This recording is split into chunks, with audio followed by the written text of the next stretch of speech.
Olá, amigos e amigas, estamos iniciando o nosso Economia e Desenvolvimento desta semana. Aliás, no mês de setembro, né?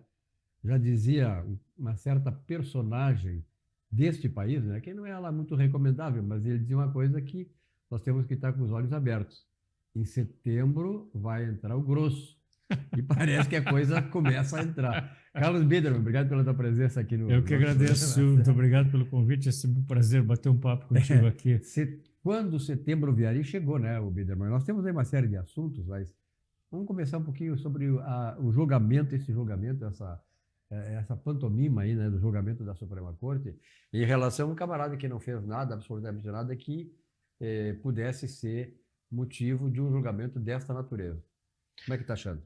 Silvio, eu particularmente me nego a assistir esse festival de teatro, que é um teatro que, vamos dizer assim, sem entrar no mérito das questões, enfim, que levaram a esse julgamento, mas é um julgamento eivado de vícios de origem, né? Não sendo advogado, não sendo, enfim, alguém que milite no ramo do direito, não precisa Até ser. nem precisa ser advogado para saber Não das precisa ser. inconstitucionalidades. Exatamente, quer dizer, um tribunal de exceção, sem chance de recurso, de um sujeito que não teria, vamos dizer assim, foro para ser julgado no tribunal, no Supremo Tribunal Federal, deveria ser julgado na primeira instância, seja por o que for, por tribunal independente, com direito a recurso para o pleno,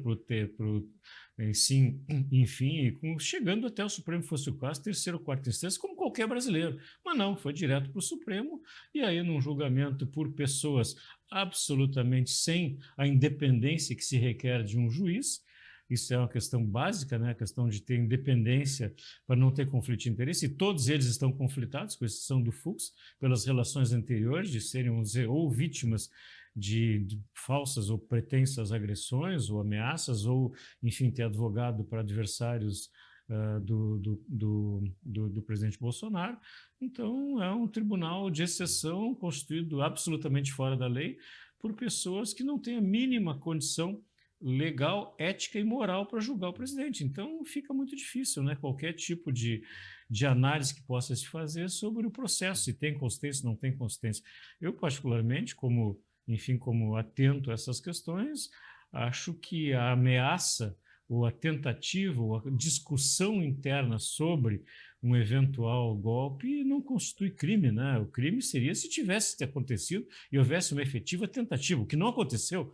Longe de ter acontecido. Então, o que aconteceu foi o contrário, quer dizer, quem deu o golpe foram os que estão lá no poder, que, enfim, vamos dizer assim, fizeram todo um jogo de cena para inocentar, não, mas anular os processos do Lula na Lava Jato, que foram processos regulares, por juízes legalmente constituídos, sem problemas de independência. Em 3 instâncias, né? Em 3 instâncias, e depois anularam tudo porque o CEP estava errado. Ou, se não fosse isso, iam achar uma outra razão para anular e torná-lo elegível. Então, o que nós vivemos, quem diz que o Brasil vive uma democracia, está absolutamente faltando para a verdade, porque isso não é absolutamente democrático.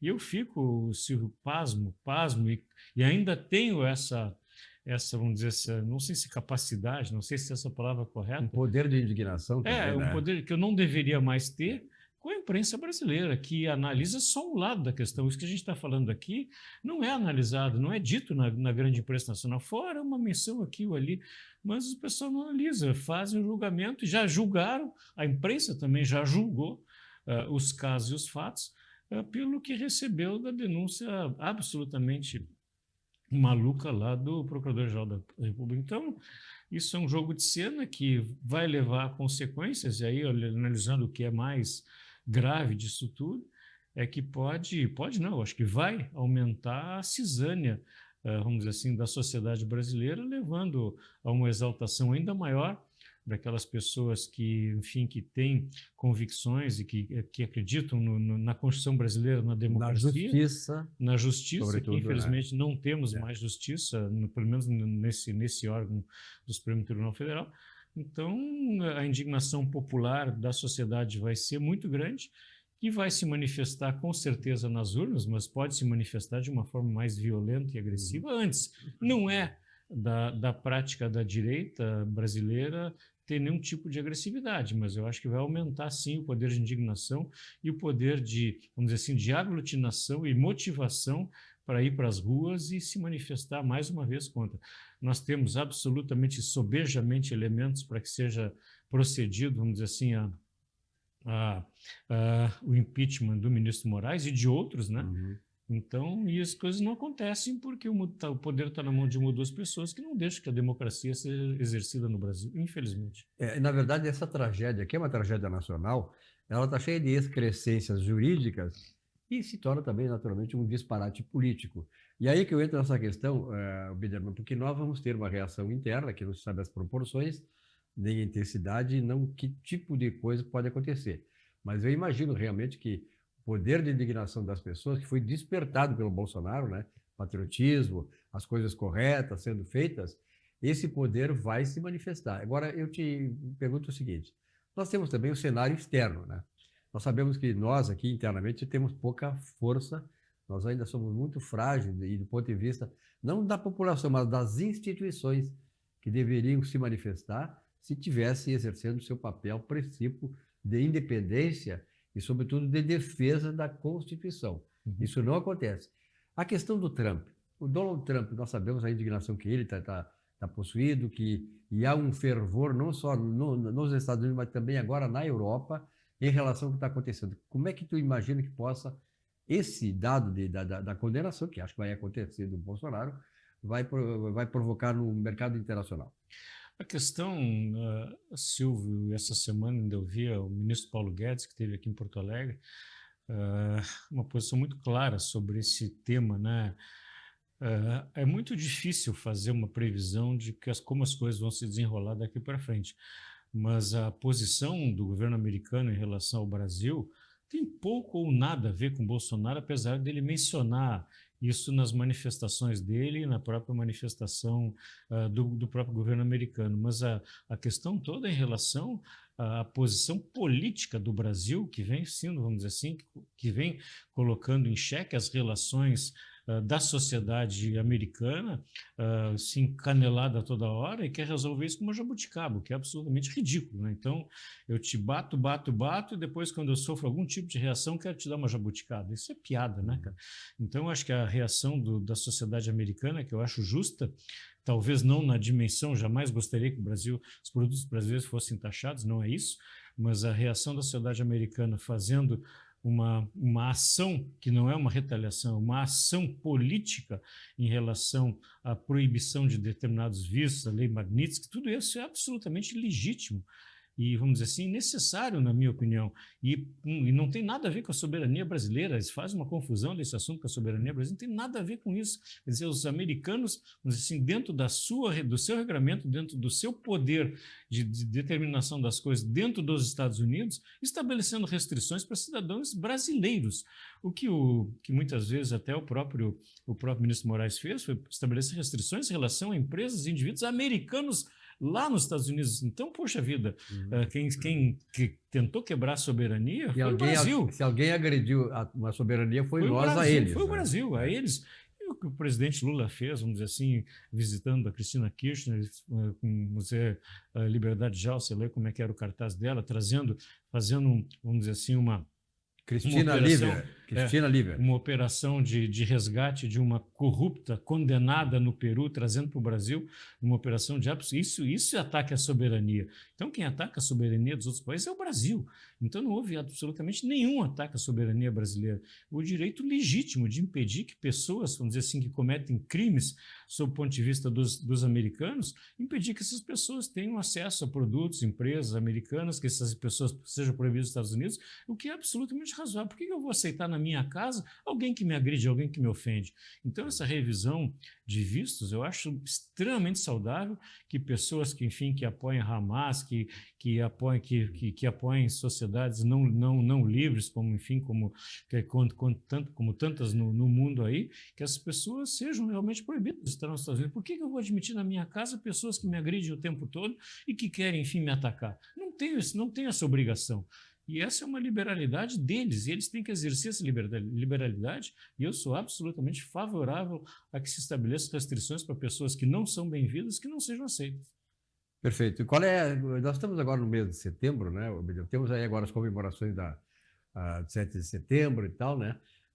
De alguma maneira, essas manifestações, elas podem influir daqui para frente, ou, por exemplo, o julgamento do Bolsonaro vai ser uma coisa independente do que seja o mês, o simbolismo que a data representa? Eu acho que o julgamento do Bolsonaro joga gasolina nesse processo como um Sem todo, né? dúvida. Apesar de Justamente no meio da dele não estar comemoração, né? encerrado até o dia 7 de setembro, que é o dia previsto para essas manifestações.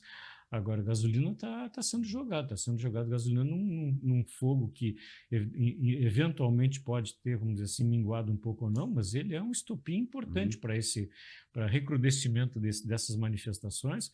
E eu acho que a sociedade brasileira vai se manifestar sim. Eu acho muito salutar que se manifeste, como sempre o fez, de forma pacífica, tranquila, sem problemas, exceto aquele evento de 8 de janeiro, que tem outras, vamos dizer assim, particularidades que devem ser analisadas, né, que não o são com a frieza que devem ser. Nós sabemos que não foram só manifestações do nosso lado. Então, essa manifestação pacífica, tranquila da sociedade brasileira, pedindo, vamos dizer assim, o impeachment de Alexandre de Moraes, pedindo a volta da democracia no Brasil, pedindo que a justiça seja feita adequadamente, corretamente, que a Constituição seja cumprida, nada mais do que isso, nada muito simples, nada mais do que isso. Pedimos o exercício e a execução da lei. É isso, ponto, nada mais do que isso. Então, isso é o que se pede. A sociedade brasileira tem a obrigação, eu diria, de voltar às ruas para se manifestar pedindo exatamente isso, que seja cumprida a Constituição brasileira, ponto, nada mais do que isso. Não precisa mudar nada, cumpra-se a Constituição. Carlos, obrigado. Poderíamos conversar mais tempo, tá? Mas sabe como é que é o horário de televisão, né? Eu quero que tu venha mais vezes mais seguidamente aqui no programa, porque, na verdade, esse tipo de assunto é um assunto que tem voga, naturalmente, e é importante a gente trazer conteúdos e uma apreciação bem especializada e bem firme com relação a essas coisas, como o Carlos, de certa maneira, tem trazido aqui para nós. Um abraço e até a próxima. Obrigado, Silvio. Grande abraço. Até lá.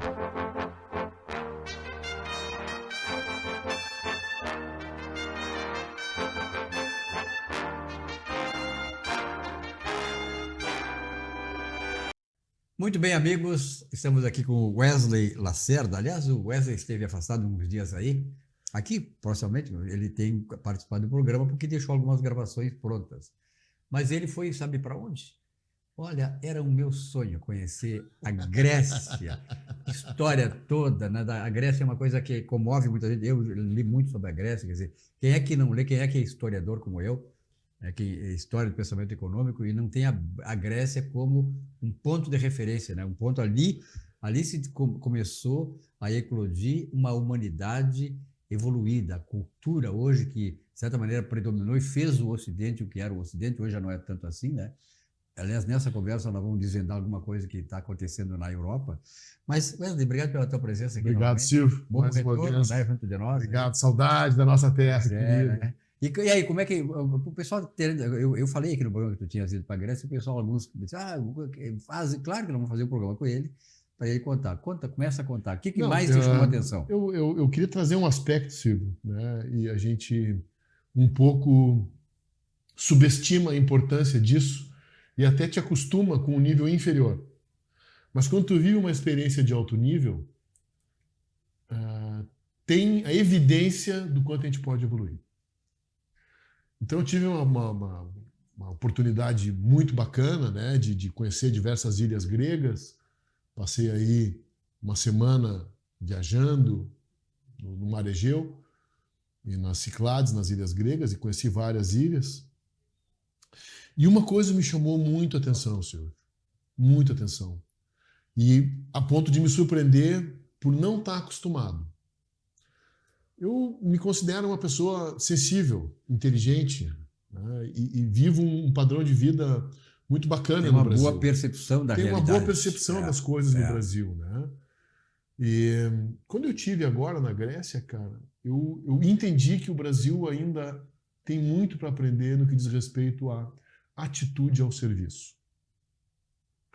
Ou seja, uma atitude que enobrece, engrandece o outro ser humano que você está interagindo. Eu tive muitos, são lugares muito fortes de turismo. As pessoas de turismo, elas são tratadas, ensinadas a acolher, a ter essa lógica de acolhimento, para que o turista se sinta à vontade. Até porque o turista financia o trabalho deles, né? Exato. Então, entendendo essa discussão, né, tu pode pensar assim, é falso, porque no final só quer o dinheiro do turista.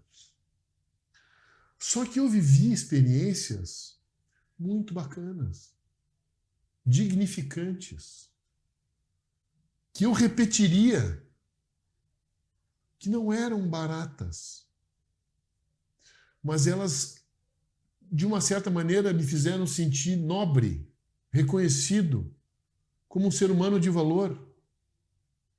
Eu recebi essa atenção, eu recebi esse carinho, esse modo genuíno, na minha percepção, de atender. Uhum. E aí, como uma pessoa motivada e feliz, tu paga, tu gasta. É uma indústria, mas é uma indústria não que te explora e arranca o teu dinheiro, que tu te arrepende. É uma indústria que te entrega, tu te sente bem e tu aumenta a relação, compra mais. Tu sabe que, deixa eu só te interromper, porque tem uma frase que, se não me engano, é do Humberto Eco. Ele diz o seguinte, assim, ó, mesmo que uma pessoa te dê a pior notícia que tu já recebeu na tua vida, tu nunca vai esquecer, na vida toda, a forma como ela te tratou. Isso diz tudo, né? Quer dizer, o atendimento é fundamental. Se tu quer cativar as pessoas, cativar o teu cliente, trata bem. Mas isso é uma questão de cultura, né? E vou dizer, tu falasse um pouco na nossa abertura aqui, do berço do humanismo na Grécia, da nossa cultura filosófica, da nossa cultura religiosa, do nosso alfabeto, das nossas palavras, tantas coisas a gente herdou da grandeza dos gregos, né? Só que eu me vi forçado a fazer um paralelo com a realidade que a gente vive no Brasil. E a gente pode fazer coisas pequenas ou coisas grandes. Uma análise pequena. Cara, nós estamos aqui num espaço próximo de uma área comercial importante aqui de Porto Alegre. Quantos destes negócios que estão aqui próximos a nós não evoluiriam em muito o seu faturamento com uma relação de nobreza com o seu cliente? Uhum. Até com o entorno, né? Não é uma questão de quantidade de dinheiro. É uma questão de nobreza. Quando o cara se sente nobre, se sente bem, ele paga, ele compra. Ele não pede desconto, ele não barganha. Então, a gente está aqui numa zona comercial próxima. Quantos negócios a mais não fariam? E vou dizer, todo mundo quer ser bem tratado. Todo mundo quer receber um sorriso. Todo mundo quer receber um sorriso genuíno. Todo mundo quer ser o primeiro, ser reconhecido. E as pessoas não compram por necessidade, Silvio. As pessoas compram porque o único poder efetivo é o poder de compra. No momento que tu está gastando o teu dinheiro, ali tu é poderoso. Uhum. Está te realizando também, né? Está te realizando. Tu tá escolhendo entre tantas coisas que poderia gastar ali, naquele jeito, com aquele produto, com aquela discussão. Pode ser uma necessidade de alimentação, pode ser uma necessidade de educação, ou pode ser um prazer. Então esse é um nível pequeno. Tratar com elegância, com nobreza, com dignidade o nosso cliente. Wesley, isso aí depende da cultura, porque nós temos uma cultura brasileira um pouco diferenciada, naturalmente, que nem podemos nem comparar com a Grécia Antiga, né? Que isso vem de lá de longo tempo e tal, com todo aquilo que a Grécia representa hoje do ponto de vista da filosofia, sobretudo, principalmente. Mas o Brasil é um país muito, digamos assim, uma miscigenação muito grande, quer dizer, tem uma cultura diferente, são coisas que muitas vezes essa miscigenação cultural toda, ela não, de alguma maneira, ela não conseguiu criar, digamos assim, sedimentar uma cultura sólida, uma cultura essa cultura é brasileira, essencialmente, a partir dessa miscigenação, ou seja, nós somos muito díspares nisso, não temos essa unidade, essa força pessoal de impor, né, essas coisas na comunidade. Mas tu sabe que esse é um ponto, Silvio, interessante, porque a nossa diferenciação está em poder acolher as diferenças. Acolher aquele irmão que tem outra religião, aquele irmão que tem outra crença, aquele irmão que tem outra Conviver com as raça. diferenças. Conviver né? com a diferença. O Brasil tem isso de maravilhoso. Mas tem que aprender a nobreza. A gente tem um coração grande que acolhe, mas tem muito para aprender de nobreza. Mas tem que dar afeto, né? Não é, acolhimento não é afeto. Cara, assim, ó, é como se a gente tivesse limitado a uma barganha. Tu me paga, eu te entrego. Tu quer, então tu compra. Isso é uma barganha. Agora, a gente pode dar um passo adicional, que é o passo da alegria. Tu me paga, eu te entrego e tu sai feliz. Eu fiz uma entrevista um tempo atrás aí, exatamente nesse sentido. Meu programa é Economia e Desenvolvimento e foi o cara do Código de Defesa do Consumidor e tal. Fomos debater esse assunto lá. E aí eu perguntei para ele o seguinte: qual é a forma como o gaúcho, particularmente o brasileiro, decide entrar num lugar para comprar? Ele disse assim: é muito simples, onde ele é melhor atendido. É isso, cara. É uma atitude ao serviço. E eu dei um exemplo do mundo micro, né, de um pequeno negócio que recebe o seu cliente. Mas se a gente olhar nossa balança comercial, um dos nossos maiores clientes, acho que é o segundo maior cliente internacional, são os Estados Unidos. Primeiro a China, depois os Estados Unidos. Primeiro a China, depois os Estados Unidos. A China, muito ligada ao negócio internacional baseado no agribusiness. Já os Estados Unidos, mais eclético. Tem indústria, tem agribusiness, tem componentes, tem uma porção de coisas. Né? Então, nós estamos tratando com dignidade o nosso grande cliente. Olha só. Nosso segundo maior cliente. Não é só o segundo maior cliente, é aquele que nos fez chegar onde nós chegamos e sobre os quais a base toda da economia brasileira ainda gira. Isso que é pior. Cara, o que eu posso dizer, né, cara? Se eu estou vendendo, eu tenho que tratar bem quem está me comprando, cara. Todos os nossos negócios vivem do dinheiro suado, bem ganhado, dos seus clientes, que decidiu escolher pela gente para gastar conosco. Então, da mesma maneira, a gente pode pensar na economia internacional. Aonde nós estamos indo hoje com a nossa economia internacional, nós não estamos tratando com dignidade os nossos grandes parceiros, os nossos parceiros históricos. Não estamos dando para eles esse orgulho, não estamos dando para ele essa atitude ao serviço. Nós estamos querendo impor uma pseudo-soberania. Mas quem é mais soberano? Sou eu que gero grandeza? Ou quem é o dono do capital que diz o seguinte: aqui tu me ofende, vou gastar meu dinheiro em outro lugar? O cara que pode deliberadamente escolher. Quem é soberano nessa discussão? É quem escolhe, quem pode escolher. Na discussão de compra, o soberano é quem tem o dinheiro, é quem paga. É quem escolhe, né? Ele tem o poder da escolha, né? Pois é. Eu posso comprar, posso aonde eu quiser.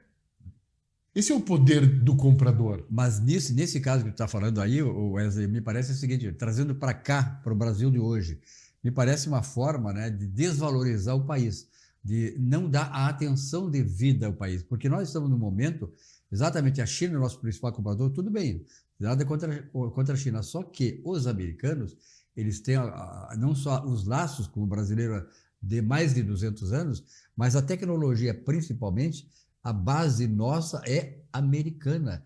E os americanos, eles são nossos parceiros políticos também, sempre foram. Silvio, essa discussão ela é enorme, acho que vale um outro capítulo para nós trazermos isso, né?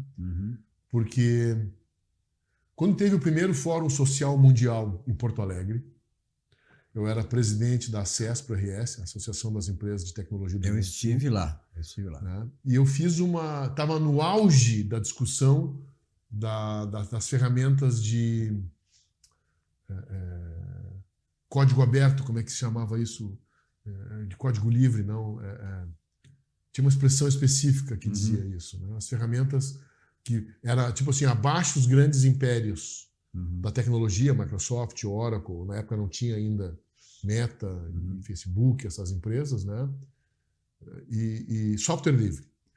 E estava nascendo o software livre como alternativa ao imperialismo norte-americano. Eu fiz uma conferência lá e eu falei o seguinte: olha, muito bacana, mas vocês estão perdendo a inteligência e ficando com o salário. Então nós estamos dizendo o seguinte: eu não preciso ter a tecnologia, basta que eu tenha o salário das pessoas aqui que estão autônomas trabalhando no mundo do software livre. E o Brasil vai entrar numa recessão de inteligência, porque não produz inteligência. Uhum. Vocês estão dizendo o seguinte, tudo que é privado, tudo que tem um proprietário abaixo. Nós temos que ser tudo comum, tudo de todos. Por isso o software é livre.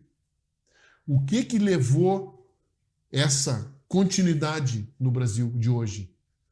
Não tem um sistema de inteligência artificial, não tem um sistema de gerenciamento por satélite, não tem um sistema de base de dados, não tem um sistema de backup de informações. Não temos soberania. Não tem soberania. Claro que não tem. Beleza. Vamos usar software livre. Só que hoje todo mundo quer OpenAI, quer usar ChatGPT.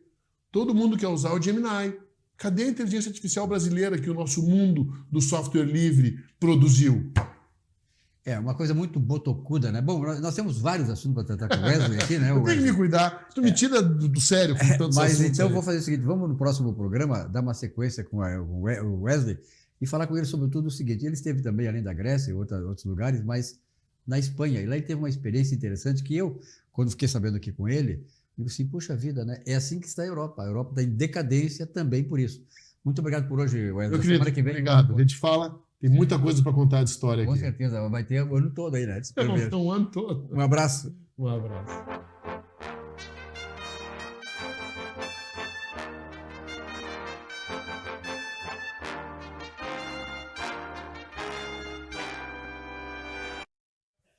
Muito bem, voltamos com o nosso Economia e Desenvolvimento. Vamos conversar agora com aquele que é um dos mais importantes. Ele é o mais importante, mas um dos mais importantes contadores, e não é de história, mas contadores da história da contabilidade do Rio Grande do Sul. Salésio D'Agostini. Bem, Gostou da apresentação? não. É legal, né, Tio? Não. Não é só tá legal, mas é que ela diz exatamente aquilo que é a essência daquilo que eu penso e que a maioria do pessoal que conhece sabe disso também. Mas, Salésio, tivemos aí a 20ª Convenção de Contabilidade, que aconteceu em Bento Gonçalves, foi agora, né? Bento Gonçalves, semana passada. Tem uma pergunta do contador Walter, aqui de Porto Alegre, que diz o seguinte, ó. Durante a convenção, não teve nenhuma divulgação sobre a apresentação dos trabalhos científicos. O que aconteceu? O trabalho foi apresentado? Pois então, Silvio, tu sabes que esse é um problema levantado, um problema que aconteceu na nossa convenção de contabilidade. Não foi só o Walter que registrou, não. Diversos colegas registraram, tá? Essa falta de comunicação e de informações, né, referente à apresentação dos trabalhos científicos. Teve colegas, inclusive, que estava sentado lá num palco, lá, esperando esse trabalho, achando que fosse lá. Mas não aconteceu isso, não. Tá? Os trabalhos científicos, que é os autores dos trabalhos, foram desrespeitados duplamente. Primeiro, que não deram comunicado, não comunicaram aos convencionais aonde os trabalhos eram apresentados. Verifica que eu, como autor de um dos trabalhos, tive que ir na secretaria perguntar aonde o trabalho seria apresentado. E tem mais uma, quer dizer, quando se entra lá no salão da convenção, lá naquele espaço grandioso, né? Ao lado direito, colocaram uma salinha lá com uma plaquinha, trabalho científico. Então, a pessoa tinha que adivinhar que naquele espaço à direita da entrada, naquele cubículo lá, né? Era a apresentação dos trabalhos científicos. Além disso, uma sala de 20 pessoas no máximo lá. Ok. E deram, tu vê, o primeiro desrespeito a esses profissionais que perderam o seu tempo, não é que perderam o tempo, mas se dedicaram para apresentar trabalhos, não é isso? Não cobraram absolutamente nada. E tem mais uma, para apresentar os trabalhos, ainda tinham que pagar a inscrição. Nada foi arcado pelo Conselho de Contabilidade, pela Academia Brasileira de Ciências Contábeis. Quer dizer, as pessoas se prontificaram a querer o desenvolvimento da profissão, o conselho e a academia colocou a apresentação do trabalho num lugar que totalmente fora do contexto, né? Muito bem. E, além disso, não é só isso, não. O desrespeito foi tanto, tá? Que deram 15 minutos por cada trabalho, 10 para apresentar e 5 para o debate. Inclusive, eu fiz um protesto, né? Lá pedi para encaminhar esse protesto ao Conselho de Contabilidade, né? Isso não se faz, não se trata desta maneira. Os profissionais, né? Os cientistas, os professores que querem o bem da profissão. Presidente, tanto da academia quanto do Conselho de Contabilidade, por favor, os nossos colegas precisam um pouco mais de respeito, não é assim que essa coisa é feita. E tem mais uma, tu sabe para que serve uma convenção? Ou não sabe? Convenção serve para alinhar posicionamentos, tomar decisões coletivas, aprovar propostas e mobilizar os seus membros em torno de uma causa. O que foi que essa convenção defendeu lá na convenção? O que foi? O que o Conselho e a Academia propôs para que se faça uma mobilização? O título era O Futuro Chegou. E daí? O que é que se fez lá dentro? É só apresentação de palestras pagas que a palestra focava na inteligência artificial, não é isso? Focava na reforma tributária e focava em venda de programas para fazer escrituração contábil. Isso não é uma convenção, nós temos que mudar isso. Colegas, vamos entre nós, né? A profissão merece muito mais que isso, não é isso? E outra coisa aqui, ó, para registrar, logo em seguida, em novembro, nós vamos ter eleição para o Conselho de Contabilidade. Você quer um conselho da maneira como está tratando os nossos cientistas, os nossos pesquisadores da área contábil dessa maneira? Vamos mudar. Ou você quer continuar sendo um protagonista nada, um coadjuvante, aonde eles só fazem que nós cumprimos com obrigações sem nada questionar? Vamos mudar. A coisa não é assim, não. O Conselho de Contabilidade tem que saber que uma convenção é para ir lá discutir assuntos de interesse da profissão em cima de uma causa, em cima de uma proposta, e não ir lá só fazer apresentação e vender palestras, né, para esses milhões de valores que são jogados ali para fora. Os cientistas, os pesquisadores, os profissionais que se dedicaram lá para apresentar trabalho mereciam um pouco mais de respeito. E tem mais uma, das próximas convenções, façam um favor, paguem para esses profissionais pelo menos as taxas de inscrição e a sua estadia, tá? Porque eles merecem muito mais que isso. Muitos conselheiros, tá? Que vão lá, que não fazem coisíssima nenhuma e é ressarcido o seu gasto pelo nosso dinheiro com o dinheiro da nossa anuidade, tá bem? Conselho, não é assim que se faz. E nós precisamos mudar. E vamos mudar de que forma? Elegendo novos representantes para o nosso Conselho de Contabilidade, tá bem? Parabéns. Eu acho que começa por aí mesmo. O pessoal da contabilidade escolher melhor aquele pessoal do setor, do segmento que está mais preparado e sintonizado com os compromissos da profissão. Tudo bem. É isso? É isso aí. Bom, eu não tenho nada a ver com isso, mas eu já participei de alguns e sei que realmente precisa mudar muito esse tipo de conversão. Então não faz, é melhor não fazer do que fazer uma porcaria dessa. É isso aí, é verdade? Mesmo. É verdade. Sim. Olha aqui, ó, Salésio, além do mais, esse contador está fazendo uma outra questão aqui para ti. Ó. Contabilidade, professor, é uma área de conhecimento ou é uma sub-área? Olha, interessante. Sabe que esse foi o trabalho que eu tentei apresentar lá na convenção. Tá? Você sabe que uma profissão, para ser uma área do conhecimento, ela tem que ter um campo próprio de pesquisa, ela tem que ter um campo próprio de conhecimento. É isso? E você sabe que a contabilidade ela possui um campo próprio de conhecimento. Que campo é esse? O patrimônio. Não é isso?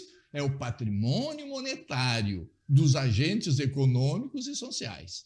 O patrimônio monetário das pessoas físicas e jurídicas, pública e privada, é campo de atuação e de estudo dos contadores. Então, assim como, eu sempre digo, o advogado tem como campo de estudo e de trabalho as leis, o médico, o corpo humano, os veterinários, os animais, e o contador tem o patrimônio monetário das pessoas. Tudo que envolve o patrimônio das pessoas, vocês sabem que é aquela composição toda que é formada, né, através do sistema financeiro, através do sistema das atividades, através do sistema econômico, não é isso? Através do ativo, passivo, despesa, receita, custo, todo este campo, a sua formação e toda a sua análise para orientar os agentes para prosperar, não é isso? É campo do contador. Então, é um campo próprio do contador. Só que isso é uma coisa que seria importante deixar registrado, que nós lidamos com a riqueza. E quem lida com a riqueza, e quem tem a riqueza, não quer ver nesse profissional um profissional protagonista, não. Por quê? Porque eles querem ver nesse profissional um profissional submetido, um profissional dependente, para que possam manipular resultados. Nós somos as pessoas que deixamos elas ricas ou pobres. É através da nossa informação, é através da ratificação das nossas decisões, quer dizer, que nós ratificamos, é que nós deixamos as pessoas ricas e pobres. Então, eles não querem que nós tenhamos um campo próprio de trabalho. E querem que nós continuemos escravos, querem que nós continuemos dependentes de quem tem a riqueza, porque não quero que nós orientemos a sociedade sobre tudo isso. Bom, então veja só, então, a contabilidade é um campo próprio de ensino? Sim, é um campo próprio do ensino. Só que a entidade que defende a nossa profissão, a entidade que fiscaliza a nossa profissão, ela não quer que nós sejamos protagonista. Ela trata a nossa profissão como uma sub-área, como um instrumento de registro. Então, quando você vê por aí, né, você vê por aí o seguinte, olha o que sai hoje no Jornal do Comércio, na coluna, Jornal da Contabilidade. Contabilidade gaúcha debate reforma tributária. Como contabilidade gaúcha debate reforma? Contabilidade é um campo de conhecimento. Contabilidade não debate coisa nenhuma. Quem debate os problemas da reforma tributária são os contadores. A contabilidade oferece mecanismo para orientar o gestor nas questões tributárias. Olha o que diz aqui. Uma fulana de tal, uma contadora assim, destaca a contabilidade como orientadora nas tomadas de decisões. Como a contabilidade orienta na tomada de decisões?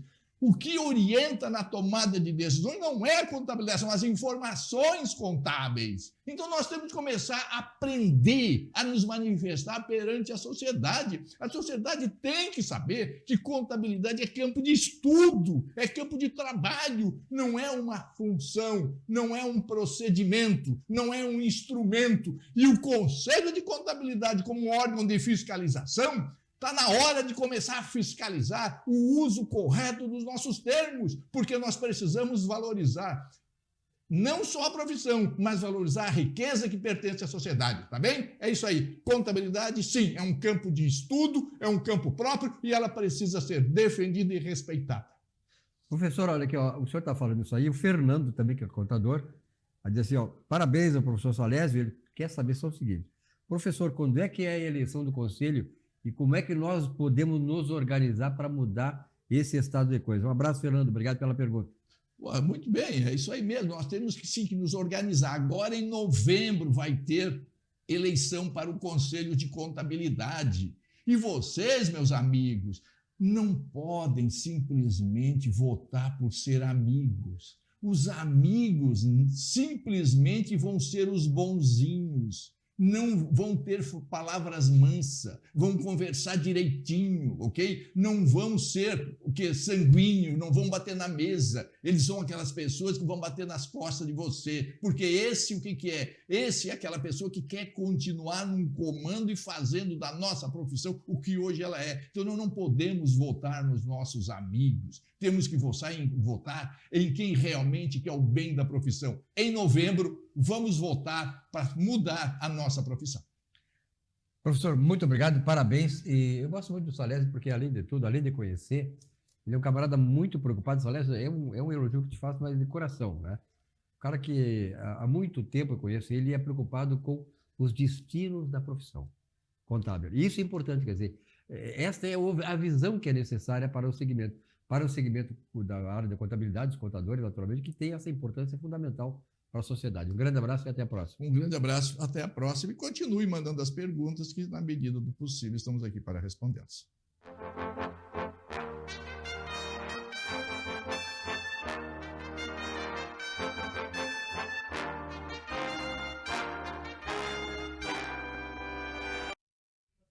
Muito bem, no último bloco do programa desta semana, estou recebendo aqui o contador, advogado, e ele também disse que é colorado, é verdade?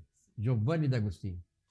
Que é mais colorado que advogado, mais advogado que contador, o que é o colorado entra no troço aí?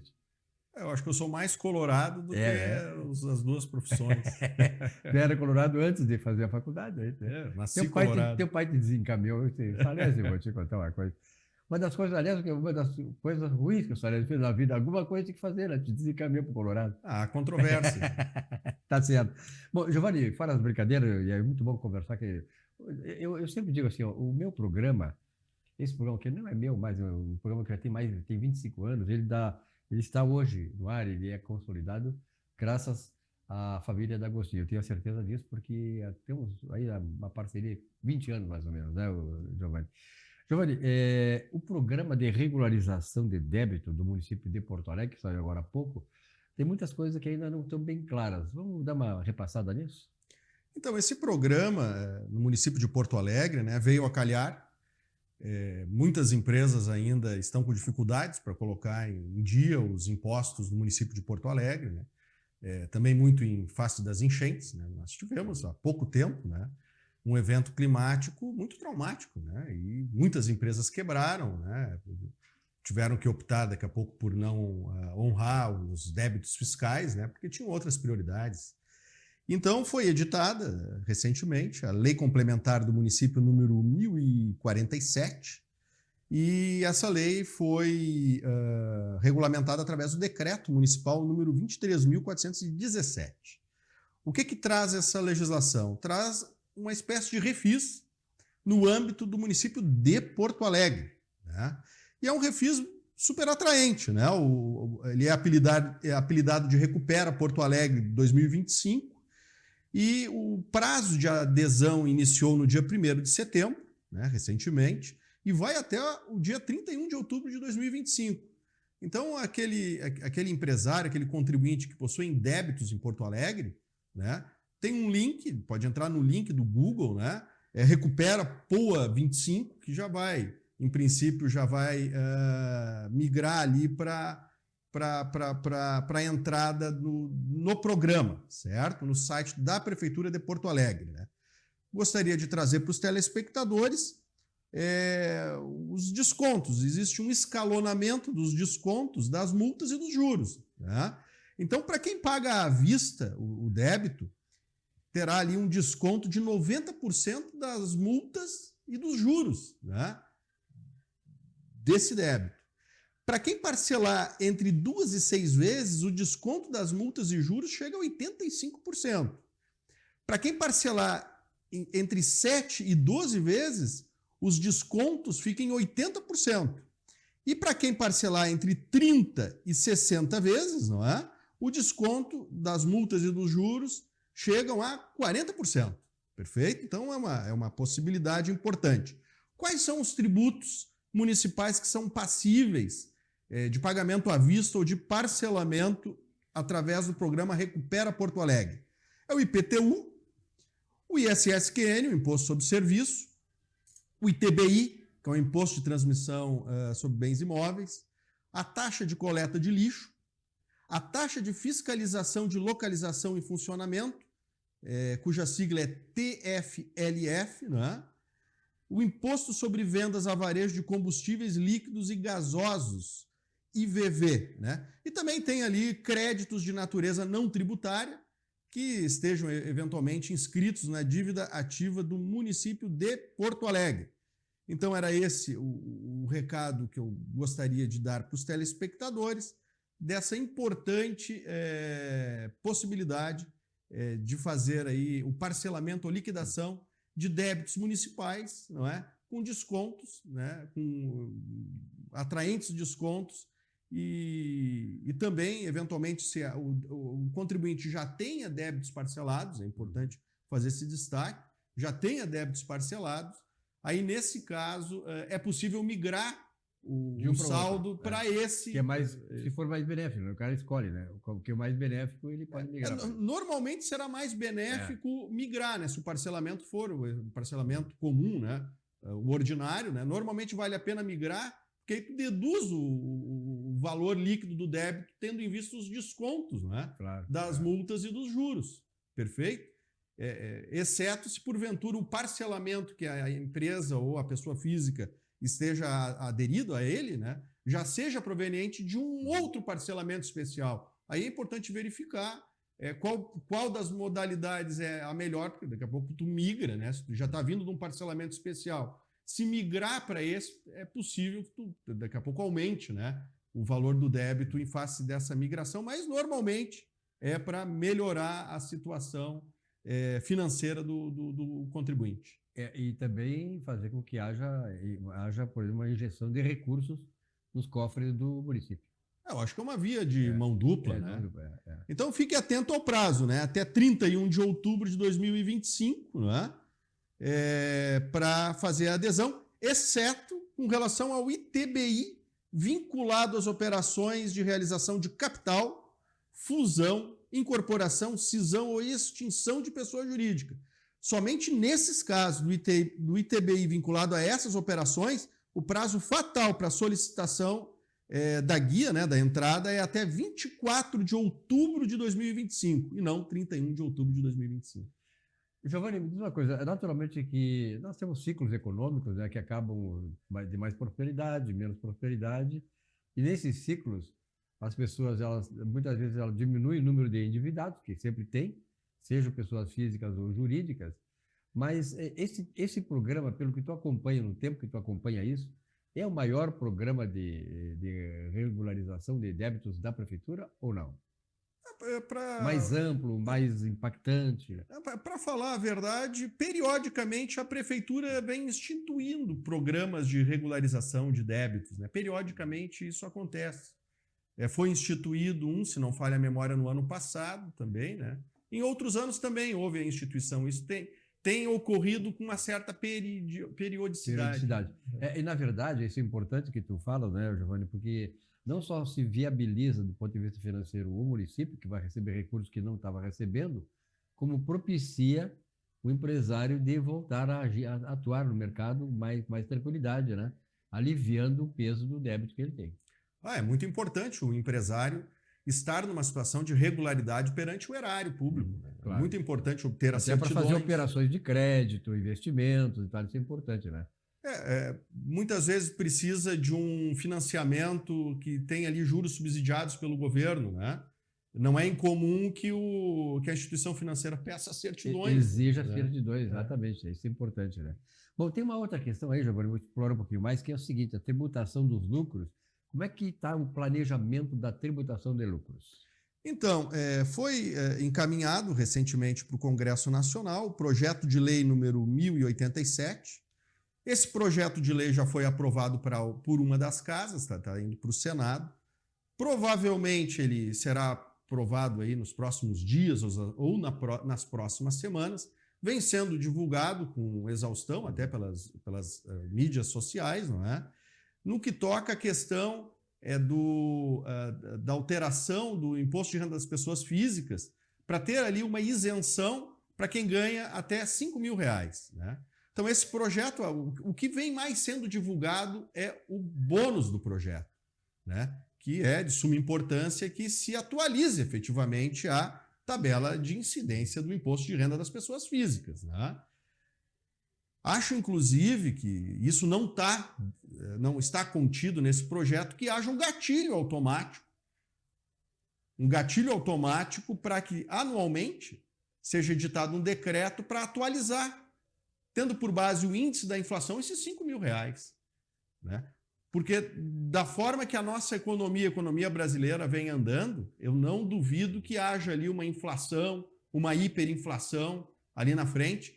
E aí, esses R$5.000 será um valor baixo no futuro para quem recebe salário, por exemplo. Aí uma pessoa que tem um baixo poder aquisitivo voltará a pagar imposto de renda, não é? Se não houver a atualização automática dos valores contidos na tabela progressiva do imposto de renda, certo? Mas o que eu vim alertar, principalmente aos empresários, é que nesse projeto de lei tem o ônus, né? Não só o bônus, que muitas vezes é repercutido nas mídias sociais, na imprensa, não é? Qual é o ônus? O ônus é que a partir do ano que vem, em sendo aprovado esse projeto, passará a haver a tributação dos dividendos distribuídos pelas empresas aos acionistas, aos sócios da empresa. Né? Então, está previsto nesse projeto de lei que para a pessoa que receba mais de 50 mil de lucros por mês, né, a partir de 50 mil, então é retido na fonte, a própria empresa é obrigada a reter na fonte a alíquota de 10%, de imposto de renda retido na fonte sobre os lucros distribuídos. Né?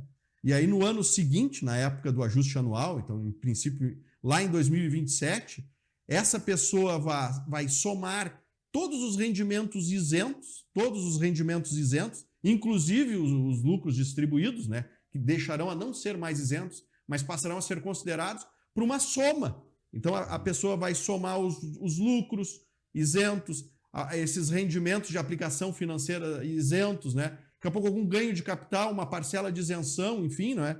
E aí essa pessoa, quando somar todos esses rendimentos, se ultrapassar R$600 mil no ano, vai ter ali uma tributação de 10%, né? E aí vai poder se abater desse imposto de renda retido na fonte, que aí começa a vigorar a partir do ano que vem, né? Então esse é o ônus. E é importante o empresário já ir se preparando, porque infelizmente virá essa medida, não é? Porque aí tem aquela história, ou já ir, ou já era. Pois é, tem isso aí, né? Então, se preparando no sentido de se planejar. Porque existem empresas, vejam só, que têm uma espécie, dá para se dizer, de estoque de lucros acumulados nos seus balanços, não é?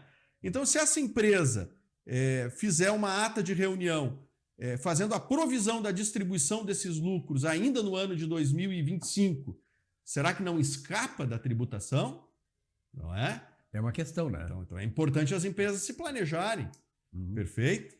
E até porque também nesse projeto de lei, e aí eu julgo importante, porque como isso ainda não foi aprovado pelo Congresso, não foi sancionado pelo presidente. Fazer pressão aos parlamentares, né? Fazer uma pressão aos parlamentares para que seja instituído dentro dessa legislação o regime da transição, né? Com relação, tá aí, os números dos balanços até 31 de dezembro de 2025, como ficam? Porque não está claro, que isso pode acabar desembocando no judiciário, trazendo mais instabilidade jurídica ainda. Claro, né? claro, isso aí é. Esse é o problema de empresário. Por isso que quando tu traz esses papéis todos aí, né, um cara que sabe, como é que tu traz mais isso para a tua orientação. Eu vejo assim, como o empresário hoje, ele precisa de uma assessoria na área de contabilidade, na área contábil, exatamente pela complexidade da legislação, né? E até para que ele possa pagar aquilo que ele deve pagar, o que ele deve pagar e não pagar a mais ou pagar a menos. Quer dizer, então, profissionalizar realmente essa situação da contabilidade para que até não tenha problema depois com o leão, né? Acho que o leão é brabo, né? Assim, o leão está ficando cada vez mais voraz. Tá? Então, a partir do ano de 2026, começa a ser implantado, sim, no regime de transição, a reforma tributária. Então, as empresas vão passar a calcular a CBS, que vai substituir PIS/COFINS, não é? E também o IBS, que é o Imposto sobre Bens e Serviços, né? E a alíquota final, isso depois da transição, vai chegar a 28%. Então, veja, nós temos... Não será extinto o adicional do imposto de renda, porque lá em meados dos anos 90, até meados dos anos 90, do século passado, os lucros eles eram tributados quando eram distribuídos para os dividendos. Eles eram tributados. Lá em meados dos anos 90, os lucros passaram a ser isentos e foi instituído um adicional do imposto de renda, que foi uma forma de compensar aquelas perdas, não é? O problema é que agora estamos reinstituindo a tributação dos dividendos, não estamos, digamos, extinguindo o adicional, deveria ser extinto esse adicional. É verdade. Né? Vai entrar em vigor a CBS e o IBS, cuja alíquota final lá na frente vai ser de 28%. Vai ser uma alíquota muito alta, não é? E assim caminha o Brasil. E assim caminha a humanidade também. Né? A humanidade brasileira, no caso. Giovanni, obrigado pela tua presença aqui, esse esclarecimento, que quem é empresário sabe, entende bem essa linguagem aí, sobretudo a necessidade de se atualizar e cumprir essa legislação para não se incomodar. Um grande abraço, até a próxima oportunidade, meu amigo. Até a próxima, um abraço. A você, nosso amigo telespectador, nosso fiel aqui ao nosso Economia e Desenvolvimento, todos uma boa semana. Até o próximo programa. Até lá.